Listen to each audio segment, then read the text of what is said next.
Ассаламу алейкум, уважаемые братья.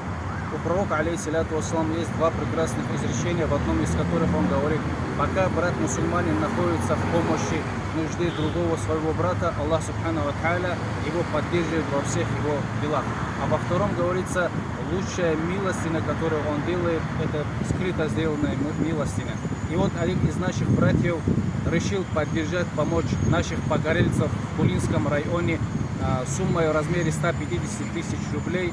Вот эту сумму хочу я передать ответственному имаму, который их поддерживает, чтобы он передал эти средства нашим братьям, которые нуждаются в помощи. Пусть Аллах субхану ва тааля воздаст ему многократно и не лишит нас таких братьев, инша Аллаху рахман. Вот я передаю эти деньги нашему брату. Да примет Всевышний Аллах ту милостину, которую оказал наш брат, и да воздаст Всевышний Аллах многократно на этом и на том свете.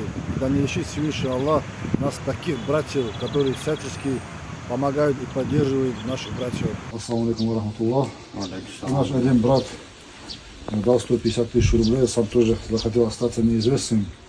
Узнал, что у вас такое горе получилось, дом сгорел, решил от себя, что получается, помочь. И 150 тысяч рублей передал вам передать. Пусть Аллах поможет. Аллах вознаградит его за его благо. Аллах, пусть Аллах вам тоже поможет.